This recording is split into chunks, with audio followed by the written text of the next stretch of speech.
Vamos a seguir investigando el por qué, ¿no? ¿Por qué esta problemática se arrastra desde hace muchísimos años? ¿Desde cuándo? ¿Cuáles fueron las características que fue cambiando a lo largo de las décadas? No tanto de la sociedad, sino también en el país y demás. Todo eso lo vamos a analizar con Guadalupe Granero Realini, es arquitecta especialista en planificación urbana y es investigadora de la UBA y del Centro de Estudios Metropolitanos. Guadalupe, buenas noches, gracias por atendernos. ¿Qué tal? ¿Cómo estás, Diana? Un gusto. Nos gustaría un poco un pantallazo, ¿no?, de esta crisis habitacional de nuestro país, de dónde viene, cuáles fueron los distintos cambios que se fueron dando para llegar a un 2020 con la situación muy lejos de estar resuelta. Sí, sin duda seguimos todavía con un problema bastante estructural. Creo que ahí hay distintas cuestiones de lo que se fue mencionando tanto en el informe como lo que charlaba recién Crivelli. En primer lugar, que el déficit me parece que es importante distinguirlo en dos cuestiones. Hay déficit de vivienda nueva, pero también hay un déficit que tiene que ver con el crecimiento de los hogares, con el hacinamiento, con viviendas que necesitan reparaciones. Entonces, no todo el déficit se traduce inmediatamente en construcción de vivienda nueva. Esa es una primera cuestión que me parece importante resaltar. Claro. Tradicionalmente la Argentina, como todos los países de la región, han tenido una mirada muy viviendista, es decir, de producir vivienda nueva, y creo que en los últimos años, probablemente primero más en la academia y en el ámbito de los estudios urbanos, pero por suerte cada vez más en el ámbito de la política pública, se entiende que el problema de la vivienda es un problema urbano, que no es solamente el de producir vivienda, sino el de garantizar las condiciones que permitan que ese mercado inmobiliario funcione de una manera más democrática, o sea, que la gente pueda acceder a la vivienda de distintas maneras, no necesariamente a través de la compra, que me parece que también es otro paradigma que hoy está bastante cuestionado, la idea de ser dueño. Hoy hay múltiples maneras de acceder a la vivienda y si bien en Argentina tenemos una problemática con los inquilinos en relación de alguna manera una situación que siempre se planteó como transitoria al ser dueño y hoy se sabe que es una situación estructural y que es producto de no poder acceder de otras maneras. Es verdad también que hoy hay otras maneras de acceder a la vivienda que no son solo mediante la compra. Entonces también van cambiando y van evolucionando los paradigmas y es bueno que la política pública dé cuenta de eso. Y después me parece que una tercera cuestión importante en el abordaje del déficit y en cómo llegamos hasta acá, que es que sobre todo en los últimos 40 años hemos visto procesos crecientes de mercantilización de la vivienda. En el informe lo mencionaba muy bien, en cómo se va desfasando el costo del metro cuadrado del salario. Claro. ¿Sí? Y eso tiene que ver con que en Argentina el valor de las propiedades se dolarizó hacia finales de los 70 y que la valorización se da en función de expectativas de ganancia, ¿sí? Se da en función de pensar que la vivienda es una mercancía, es un bien de cambio, cosa que por supuesto funciona así porque es un bien que transamos, claro, pero inversión. eso se da en detrimento de pensar que cumple un derecho básico que es el de tener un techo. Entonces todo ese proceso que se viene dando en los últimos 40 años y que diría que por ahí en los últimos 15 se viene dramatizando mucho más, sobre todo por la llegada de capitales de inversión corporativos, ¿sí? No es solamente una inversión que estamos hablando de alguien que hizo un ahorro para poder sobrellevar las crisis cíclicas del país, sino estamos hablando de grandes capitales que en Argentina, como en otras ciudades del mundo, invierten en vivienda sistemáticamente. Eso en los últimos 15 años ha producido un desfasaje total entre el valor de las viviendas y el de los salarios de las familias que necesitan acceder. Facu. Sí, Guadalupe, ahí es interesante este punto que mencionás y conectarlo un poco con esa explosión que hubo de inquilinos en las últimas décadas en la Ciudad de Buenos Aires y en todo el país y la resolución de este déficit habitacional que mencionábamos en el informe. ¿Crees que las políticas tanto del Estado o a través de los privados en realidad se puede saldar a través de inversión privada que finalmente después el usuario final no sea dueño sino un inquilino? No sé si me expliqué bien. Sí, creo que te entiendo. Ahí hay dos cuestiones. Por un lado, que es la participación del sector privado en la problemática de la producción, digamos, todo lo que implica el sistema de producción habitacional.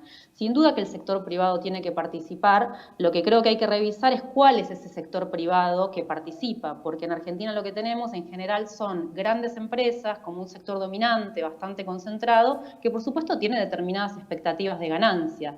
Entonces, una primera cuestión en cuanto a la producción de vivienda es buscar estrategias promovidas, por supuesto, del sector público, para desconcentrar un poco todo ese ecosistema de actores en torno a la producción de la vivienda, tanto las empresas, los estudios que producen, que diseñan, las constructoras, las desarrolladoras, las inmobiliarias, digamos, tratar de trabajar con esquemas en donde la expectativa de ganancia no tenga que ver con procesos de inversión a gran escala.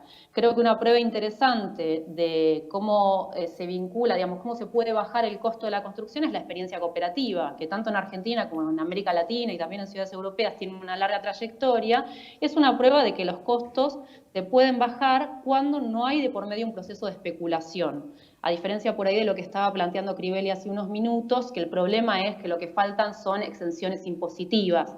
En realidad lo que termina pasando cuando hay exenciones impositivas en un mercado muy desregulado es que eso termina siendo parte de la ganancia, digamos, lo absorbe el intermediario y lo termina, el mismo costo lo termina pagando el consumidor final.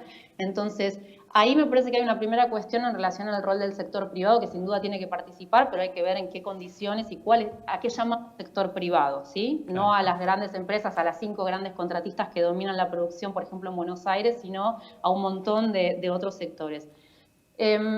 Y después también me parece que en relación a los inquilinos está la cuestión de esto que planteaba antes, de las formas alternativas de acceso a la vivienda, digamos, de cuáles pueden ser las posibilidades. En Buenos Aires estamos por ahí cercanos al 40% de inquilinos, que es un porcentaje que viene creciendo en los últimos años, pero cuando uno mira algunas ciudades europeas, por ejemplo, que no, digamos, no es con ánimo de homogeneizar las situaciones de contexto que son distintas, pero sí, digamos, te encontrás con índices que están en el 60 o en el 70% de inquilinos, lo cual por lo menos plantea una pregunta sobre otras maneras de pensar la vivienda a largo plazo, que tienen que tener condiciones distintas a como las pensamos nosotros, con contratos de 2 años, digamos, con una inestabilidad importante en el acceso mediante el alquiler.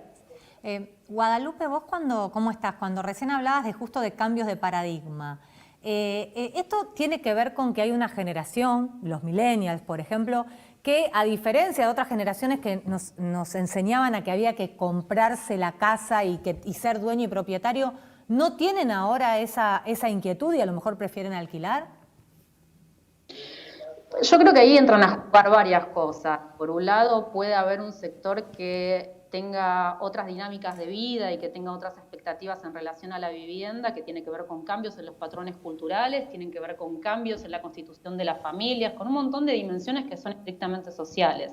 Pero creo que también en la cuestión del acceso a la primera vivienda entra a jugar la dificultad de acceder a través de la guía digamos, de cómo están planteadas las condiciones del mercado inmobiliario. Entonces, los jóvenes con determinados salarios en el marco del contexto económico actual no tienen la capacidad de acceder a la misma calidad de vivienda, a la misma superficie, a la misma localización que por ahí hace 30, 40 o 50 años lo hacían nuestros padres. Claro. Entonces, un poco lo digo porque se construyen fácilmente, sobre todo esos discursos publicitarios de las bondades del coworking o del co-living o de, digamos, el compartir, se romantiza un poco eso, cuando en realidad lo que hay por detrás muchas veces es la imposibilidad de acceder a una vivienda en otras condiciones. Y si uno hoy lo mira en términos de oferta, se ve muy claro en lo que se llamaron y en cómo se instaló lo que se llama microdepartamentos, que son superficies de entre 18 y 20 metros cuadrados, por lo que casi un nicho. Es casi un nicho. Claro, pero te lo venden como algo muy de moda, muy cool, mudarte como a una cuestión que subís la cama, bajás la mesa. Sí, y ¿no? Cotizado en miles de dólares el metro cuadrado. Acá estaba Facu queriendo preguntarle eso. Y me pregunto, Guadalupe, ¿qué digamos, política puede haber para utilizar o incentivar a que las viviendas que están ociosas, por ejemplo en la ciudad de Buenos Aires, no sé si tengo bien el dato, pero son algo así como 119.000 viviendas ociosas. ¿Cómo podemos hacer para que entren en el mercado todas esas viviendas? Sí, son un poquito más. En Buenos Aires son más de 140.000. Bueno. Es un censo que se hizo el año pasado, un relevamiento que hizo el Instituto de la Vivienda de la Ciudad junto con organizaciones. Entonces, esa es otra de las cuestiones que tienen que ver, si querés, es el síntoma de todo esto que mencionaba, que se da en los últimos 40 años como procesos de mercantilización. Se produce vivienda que tiene gusto, ¿sí? La ciudad de Buenos Aires tiene una población estable desde hace 70 años, no crece y sin embargo estamos produciendo millones y millones de metros cuadrados por año en usos residenciales. Entonces, cuando nosotros pensamos en políticas que aborden el déficit, hay una cuestión central que es la de la regulación, la de cómo el Estado entra a jugar en esos procesos de producción del espacio urbano. No se trata solo, por eso lo mencionaba antes, de producir vivienda nueva, sino de pensar también cómo se está produciendo actualmente la vivienda y a quién va destinado. Para Guadalupe, una pregunta que me surge, ¿no? De duda, como para ir cerrando. ¿Esa regulación del Estado también puede darse en las localidades en las que haya construcciones para descentralizar bastante?